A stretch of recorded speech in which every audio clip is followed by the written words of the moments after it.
Hey, Richie here from RecklessPixel.com, and as we continue on with our copyright series, learning how to register our images with the U.S. Copyright Office. In this video, the topic is going to be what to copyright or what to register and what not to register. Okay, that's one of the biggest questions I get, and this is a very hard thing to get people to understand because essentially it's up to you. But the correct answer as to what to copyright and what not to copyright, I think the best place to look for the answer, even more than my video here, is buy the book, buy the Copyright Zone. It's the link for it is down below. I don't get paid to endorse the book. Infamous intellectual properties attorney Ed Greenberg and commercial photographer Jack Rosnicki from New York City. These guys wrote the book, and there are riveting stories. I cannot tell you how riveting these stories are.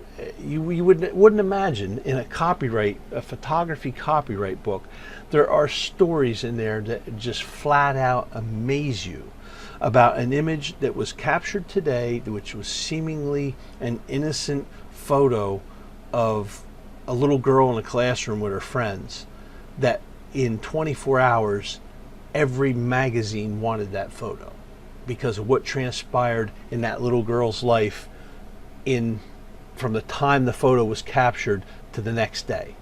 And it transformed the photographer's life. Okay, so that's just one example, and that's an extreme example, I know. But a lot of people think that it's like photo shoots, like, you know, something that's going to be publicized in a magazine, fashion shoots with models, that's the kind of stuff that gets copyrighted, registered. Actually, anything can be registered. It's up to you what you want to register. But personally, I would only register stuff that's identifiable. Like for example, I'm here and I'm just going to say right now, instead of me talking into the camera and you just looking at my face, I'm actually just going to go through my Lightroom here and pull up images. And okay, so here we have a seemingly innocent photo of two men walking away from a plane. Okay, this was shot at an air show.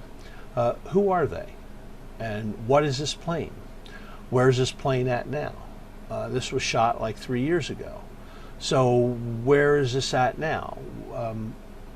What has happened? What have these men done in the past 3 years? What has happened to them? These are all questions, and of course right now this is still a worthless photo. It's a nice photo. It's just, you know, a snapshotish kind of thing. So, and that leads me to the fact that it doesn't have to be a high quality photo that needs to be registered. It can be something just like this. Okay, and this isn't that great of a photo. I mean, it's in focus and everything like that. You know, it's just these two men walking away, but you just don't know what the two men or the object, being the plane behind them, what the future holds in store for them that will create value. I was just watching an interview the other day of an infamous photographer who, you know, took pictures of Marilyn Monroe and stuff like that. And of course, at the time he took those photos, yeah, they were worth a lot of money. He would want to register those and everything like that. But what about after the fact, years later, the candids of, you know, sitting in restaurants, sipping coffee and stuff that weren't part of the photo shoot? They then become, years later, worth maybe more than the images that he was hired to shoot. So let's look at some other images here in Lightroom and just talk about this a little more.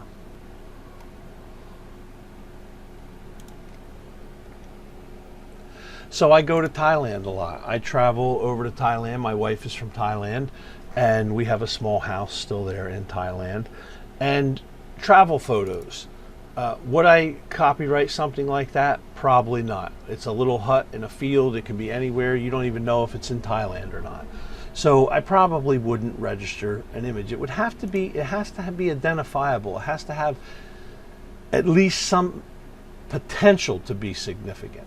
So something like that wouldn't have any potential in my opinion. But let's go down to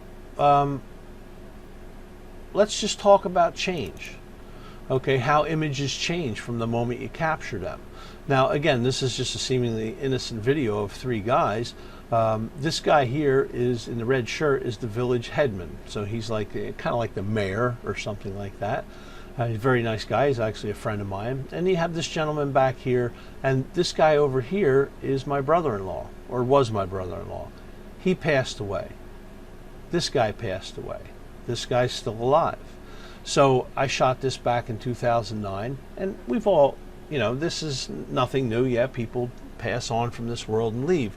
But you've captured this, and could there be something significant about it in the future? You don't know, okay? So, but it is an identifiable photo. It's just, you never know what it is that you're going to capture. Here's a Cambodian refugee holding a baby, begging for money. She has her cup. This is on the streets, of a city in Thailand, and you just don't know what, when it comes to that kind of stuff, it's identifiable. So you don't, as long as it's identifiable, it holds potential that in the future something could happen. Models. I shoot a lot of models, and some of them are amateurs. But where are they going to be in the future? What value will their images hold in the future? We don't know. What the value will be. This is Tiffany, and Tiffany's got a lot of things going on in her life, and she's got a lot of potential. So I would definitely register these images, right after I shoot them, and I have. Let's see what else we can look at. So let's look at composites. I do a lot of composites. Now, composites are a finished piece of work, okay? This is basically, a gentleman riding down the road on a motorcycle that was cut out and put into this composite, all put together. This would be derivatives. And derivatives, I don't need to really register this piece of work in a sense as I just need to register the image of him on the motorcycle. The rest of this was all created in Photoshop, and therefore that makes it a derivative. Okay, let me find another example. Okay, here's a hockey player, street hockey player, and I got a couple different images of him. I want to register these images straight out of camera before it was put together to make a derivative. So they are what, those original images are what I need to register, not this completed work. Now, if the completed work was going to be published, in a really high caliber magazine or book or something like that, then maybe I would pursue registering just that. But for all intent purposes, you don't want to copyright, or you don't want to register derivatives. I shoot at schools. Okay, so this was a girl who was a character in a play, and it was Mary Poppins actually, and she was one of the characters, and I shot a whole bunch of images that day. Oh my gosh, I must have shot maybe 700 photos, but they're identifiable photos. There's the student that was playing Mary Poppins. They're identifiable photos, and there's people in them, and you don't know what their future holds in store. You don't know what the school's future holds in store. Very, very identifiable, and I would definitely register all of these images. After all, I shot them. I am able to register them. So it's really hard. I'm getting at almost to the 10-minute mark here. So I want to kind of wind this video up and not keep dragging it out. But if you were to read the book, it would make what I'm saying now would make a lot more sense. If the photo is identifiable or has identifiable stuff in it, anything that's identifiable, you don't know what the future holds in store for it. What's going to happen with it or not happen with it. Okay, so it's not something happening. What if something, you have an image that you took of something, an object, a place or something, and 20 years later it's still the same as it was when you shot it? That would be kind of significant. So you never know. Read the book.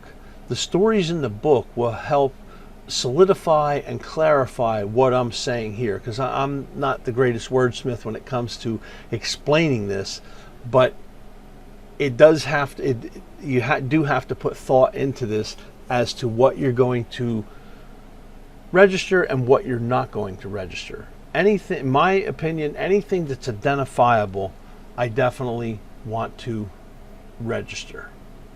And because we just don't know what the future holds for it. Okay, so there's going to be other videos in this series. I've been making them kind of sporadically, and I'm going to get it all together, but there's going to be videos about how to actually go and register your images. That's going to be a very interesting one. I also have a video on how to prepare your images for registering, because you just want to make some small files. All that stuff's in other videos, so please go and check out the whole series. But the biggest thing you can do, even if you didn't check out my series and you didn't want to sit through my boring videos, go and check out the Copyright Zone. The link for it is down below. Ed Greenberg, infamous intellectual properties attorney in New York City, commercial photographer Jack Rosnicki, have written one of the most awesome photography books there ever is, that I've ever owned.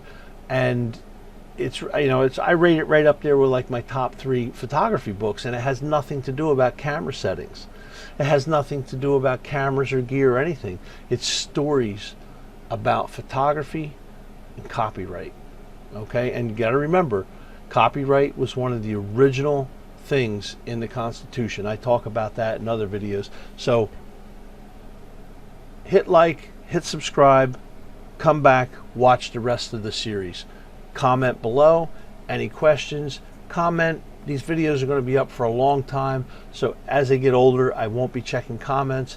You catch this video after it's been up for a while, you might want to email me if you have a question. Have a great day.